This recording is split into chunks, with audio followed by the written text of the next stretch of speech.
Hi and welcome back to Sadie's Springcraft. Today is another sheep history and today's is Romney. So I've got here some Polworth Romney cross, although I'll tell you it's more than likely just Romney and you'll understand why I think it's just Romney or Romney cross merino once I get into the history. So I'm going to be picking this and basically getting it ready for carding. So I'll bring you down so you can see me giving it a good old pick and sorting it out, getting rid of second cuts and whatnot, because we don't need that in, because it'll just, yeah, it's not what we need. You can get rid of second cuts and all the vegetable matter, so I'll be doing that. So let me just pause. And before I pause, don't forget, if you are new to the channel, hit that subscribe button, hit that notification bell and hit the thumbie so you don't miss any more fibery fun. But anyway, on to the sheep. I'll pause and just move you down so that you can see what I'm up to. So the Romney sheep breed. The original Romney Marsh sheep were developed in the low-lying lands of Kent and Sussex, adorning the English Channel. The area was and still is exposed and isolated. Sorry, there's no two there. So that's nice and clean. I can use that, pop that in. Sorry, anyway. And isolated, so that a hardy breed of sheep was produced requiring the minimum of fencing. The breed expanded over the rest of the southeast of England and became known as the Kent sheep.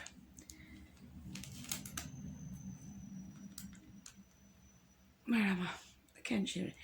It then spread all over the world, and the name Romney came into the general use. The sheep are excellent foragers, spreading out and feeding widely and equally over the pastures. Their dense stocking rates gives a very high return per hectare. And that's, I think the hectare is the land for the farmer. Despite being kept at high densities, the breed have a reputation for soundness of feet and a good resistance to disease and worms, which is all good. The ewes are exceptionally hard, long-lived and good mothers. They are quite quiet and easily fenced and have shown themselves readily adaptable to housing, which means they're quite happy to go into a shed. Well, not a shed, but, you know, a barn. That's the word I was looking for.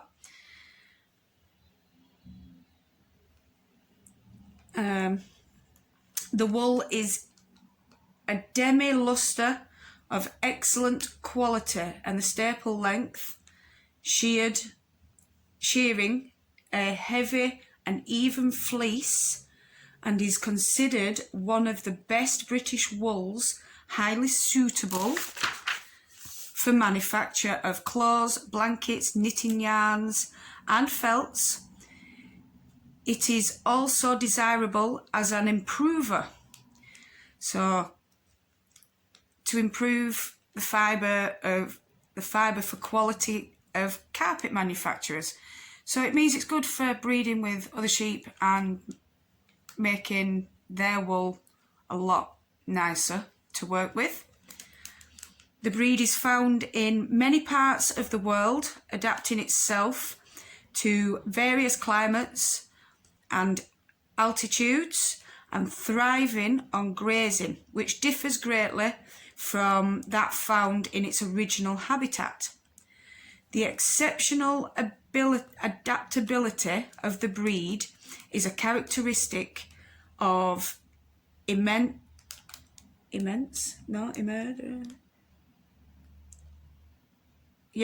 practical and commercial value.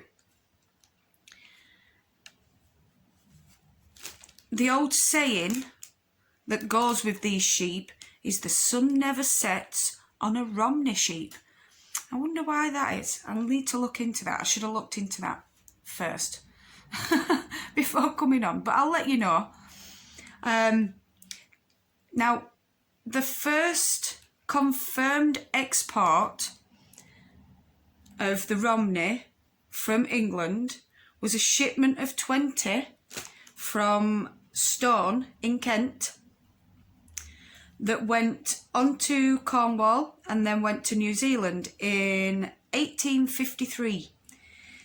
With these and a further 30 ewes sent in 1856, Alfred Lundrum established the New Zealand's first Romney Marsh stud in 1860 at Newry in the Hutt Valley of New Zealand. And Ludlam's brother-in-law, Augustus Onslow Manby Gibbs, that's a name, also bred them around this time in Australia at his famous sheep property, Yarralumla. Yeah, I've wrecked that word. It's I'll try again. Yarralumla. There. I don't think I've got it right yet, but you know. Anyway, these things happen.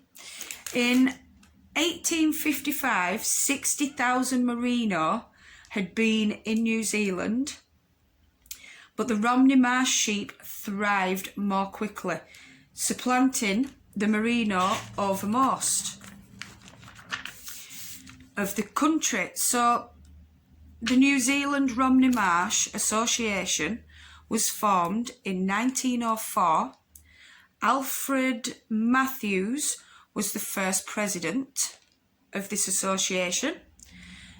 The stud he founded in, oh dear, I am sorry if any New Zealanders are watching, where Ramgamai, where Rogamini, yeah, I've got that wrong, is still going. In 1965, 3/4 of the New Zealand national flock was Romney. In the mid-1990s, Romney comprised 58% of the New Zealand sheep flock, estimated in 2000 at 45 million.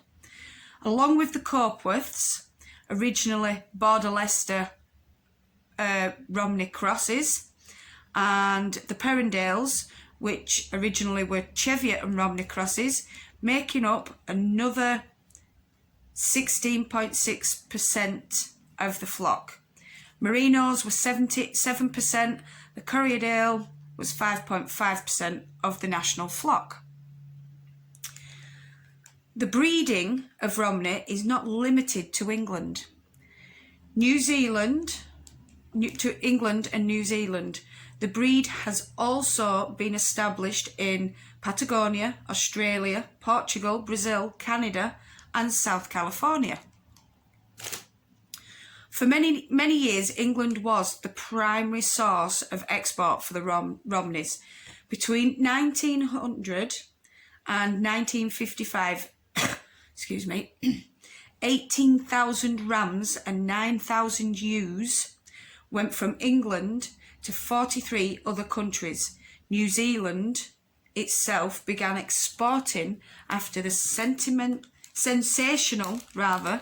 win of Ernest Short's Pararangi ram at the Argentine international exhibition in 1906. Health requirements in recent decades have made New Zealand and Australia, and we don't want that bit, have made New Zealand and Australia almost the only breeding ground for exporting Romney seed stock, with Brazil, Uruguay, the Falklands, the US and England itself some of the recipient countries that have the breed sent to them. Sorry about that. I really struggled with the wording on some of them. I really should write down a lot better. And I've also found out that the Polwarth is... Now, I need to think, is it a Lincoln Merino cross or a Romney Merino cross? I think it's Romney Merino. I think that's why I was like, well, should that really be called a Polwarth cross when, you know, it's already Romney Merino? Yeah, I'm positive it's Romney Merino. I will check and I'll write it in the comments just to make sure. Well, if it is written in the comments as a pinned comment, you know that I got it wrong. If it's not, then you know I got it right. Right, we don't want that bit. So, yeah, I hope you enjoyed this. I'm sorry I stumbled over my words a bit. I will get better at reading out loud. It's not something I often do. I'm used to reading to a child, although he's got to a point now where he corrects me. It's like, no, Mum, that's not what the word says. I'm like, well, I know that. I skipped part of a sentence. Don't worry about it. He's like, right, we'll go back, read it. I'm like, okay, sorry. And that's Hunter, by the way. So yeah, that is the history of the Romney. I think it's quite interesting, especially the bit about Ludlow, Mr. Alfred. Was it Alfred? Let me just check. I shouldn't really put this away until I'm done, should I? Where is he? Where's Mr. Ludlow? It's on the next page. Let's have a look. Let's just have a look. Yeah, Alfred Ludlam. Ludlam, not Ludlow. Ludlow's a place in England. Oh dear, what am I like? So, yeah, I think it's amazing that they've actually got names, dates, and all the information you could ever want, really, about a sheep. You know, you wouldn't have thought that they'd have come out with names and dates and stuff like that for a sheep. And I'm getting quite addicted to looking up sheep and finding out the history of sheep and everything else. And then once I've done the history of the British sheep, I will go on to the rest of the world, because I do know there are some weird name sheep out there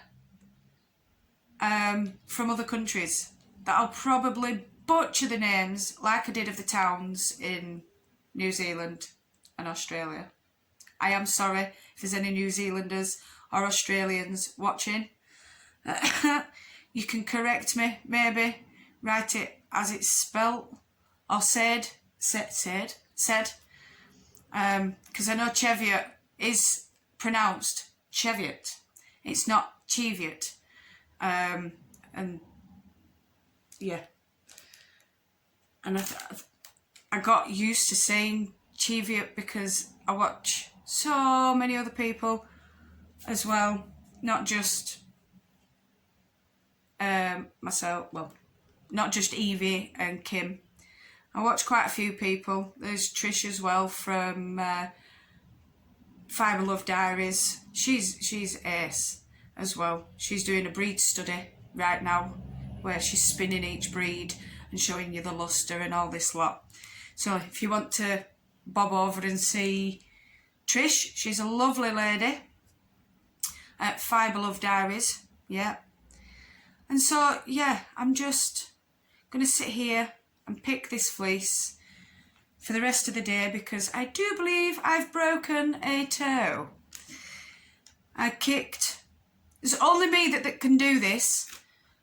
I'd say I kicked. I walked into a plastic garden chair and I'm positive I've broken the second toe. Well, the toe next to my little toe, seeing as it went right in between them.